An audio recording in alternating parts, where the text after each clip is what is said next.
আমরা খাদ্যগুণ না জেনেই নানা ধরনের সবজির খোসা ফেলে দিই ডাস্টবিনে, অথবা ফুলকপির পাতা, বাঁধাকপির পাতা ইত্যাদি। কিন্তু এগুলো দিয়ে খুব সুন্দর স্টার্টার বানানো যায়। খুব ইজি প্রসেস। এটাকে একটু মুখরোচক করার জন্যে আদা তো অবশ্যই, পেঁয়াজ, রসুন, ধনেপাতা ইত্যাদি দিয়ে মিক্সিতে বেটে নিয়ে প্যানেতে সামান্য তেল দিয়ে মনোমতো ফোড়ন দিয়ে ওটাকে নাড়াচাড়া করলেই কিন্তু রেডি হয়ে যায়।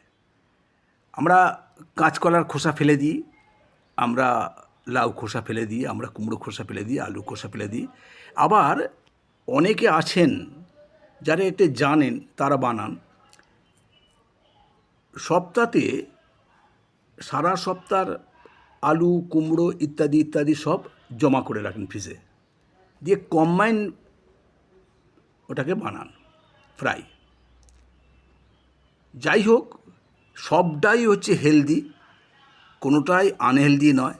তবে হ্যাঁ, খোসাটাকে খেতে গেলে অবশ্যই ওই সবজিটাকে নিয়ে এসে অন্তত 15 মিনিট একটু ভিনিগার জলে ডুবিয়ে রাখতে হবে। তারপরে হাত দিয়ে রগড়ে একটু ধুয়ে নিলেই মোটামুটি অনেকটা ফ্রেশ। ঠিক আছে, সরাসরি না খাওয়াই ভালো। অনেকে আছেন যারা শশার খোসাটাও ফেলেন না, কারণ শশার খোসাতে প্রচুর পরিমাণে ফাইবার আছে।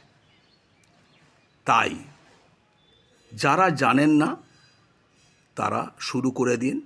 এটা হেলদি খাবার, এটা হেলদি স্টার্টার, মানে ভাত খাওয়ার শুরুতে দুপুরবেলায় এটাকে দিয়ে শুরু করা যায়। এটাতে অতটা পটল ভাজা, বেগুন ভাজার মতো তেল যায় না শরীরে, অথচ দ্যাট ইজ ডেলিশিয়াস, খুবই টেস্টি। কারণ ওতে পেঁয়াজ, রসুন, আদা ইত্যাদি যাচ্ছে। হ্যাঁ, এটা নিরামিষও করা যায়, এটা নিরামিষও করা যায়।